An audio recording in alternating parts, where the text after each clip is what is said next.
In Vancouver and you live in Montreal, and you did your music by yourself, all alone, and then met each other to put your ideas together.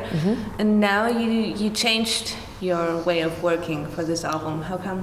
When we started writing Sainthood, we were approaching it with the same sort of way of writing that we always had. Sara will write a song at home and email me an MP3, and I'll listen and be like, it's awesome. I'll call her up and be like, that one's great. We put it in the keeper pile, and then I'll do the same. But sort of last year in the fall, Sara and I started sending instrumentals, so just music, no melodies, no lyrics, no real song yet, to each other. Sara sent me a couple and I sent her a couple, and we ended up getting some really cool results, because the way I write music is really different than how Sara writes music, and so we were combining our two different styles.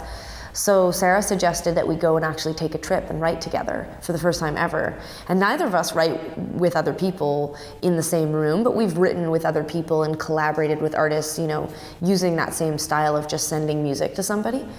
So we went to New Orleans in the United States, and we rented a rehearsal spot and spent a week coming to work every day and sitting in the room together, and we had a drum kit and a couple guitars, and we kind of just jammed together, which we'd never done, and it was pretty awesome. I mean, we got like 7 songs out of it, which was pretty great. One of them was called Sainthood and ended up really influencing the trajectory of the process towards actually recording the record.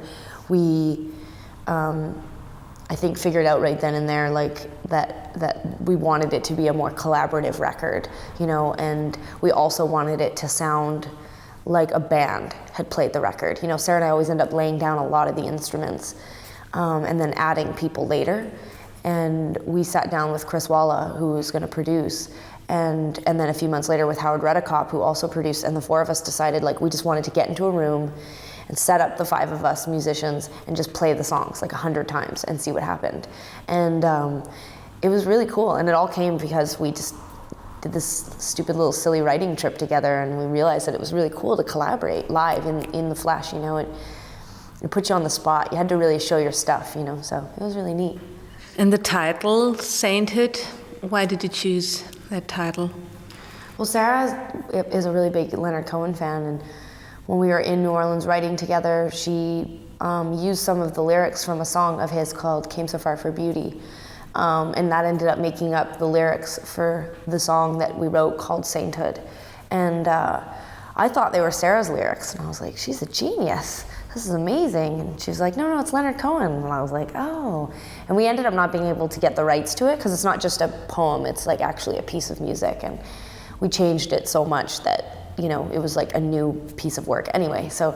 But we loved the song, and I liked the sentiment of it. It's a really beautiful piece of music, and it's, the lyrics, it just sums up this idea, at least for me, that, you meet somebody and you fall in love and you do everything for them. They're everything. You just want them to want you, and you want them to notice you, and it's all in vain, and they never notice. And then you start to change yourself to be more like what you think they want. And I don't know. I just think it sounded so tortured, and I liked that. I thought it would be something a lot of people would relate to. So, and so we just decided, even when we couldn't get the rights to the song, we just decided that it was still a really great title. This idea of practicing at being good. So you're sharing a lot of yourself, of your life, by doing music, don't you? Did you really, because I read in an article a sentence of you, sometimes it's when you're at your worst that you write your best music. Were you at your worst? I think that, there's a line where what you reveal to the public, as vulnerable or as exposing as it may seem to people who don't know you, it's very controlled. There's always, it's not like I got drunk last night and then wrote a bunch of songs and released an album and woke up and was like, oh my God, you're so premeditated and so in control of the content. You're so in control of everything that's happening that the only thing I'm not in control of is the fact that they just started playing that weird 80s banger rock in there, and we probably should we tell them to stop that? It's okay? You don't care? This is organic. You love this. like a theme song. This is the end of the interview. I'll start to speak really slowly. Like we've made it to the end of the interview.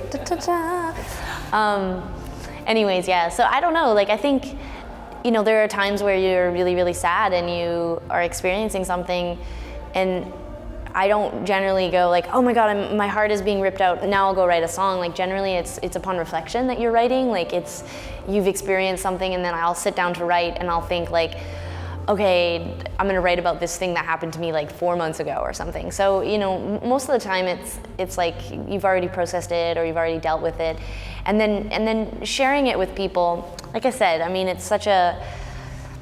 is exposing a part of yourself, but it's done in such a vague sort of way that as much as people think they're learning about us, what I really think is that they're experiencing something in solidarity. Like when someone listens to a song like Back in Your Head, and I look out at the audience every night and all the kids are singing I Just Want Back in Your Head, they're not like thinking about the person that I wrote the song about. Like they're not like, Sara just wants back in so-and-so's head. Like they're thinking about their own personal experience. And so it becomes less of you don't feel as exposed because you know that it's natural for human beings to make it about themselves.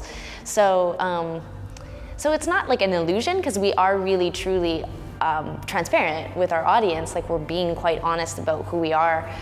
But I think it's like human nature to really just want to think more about yourself, you know, like think about the pain that you experienced and use the musician as the I guess as the vehicle to experience those feelings, you know.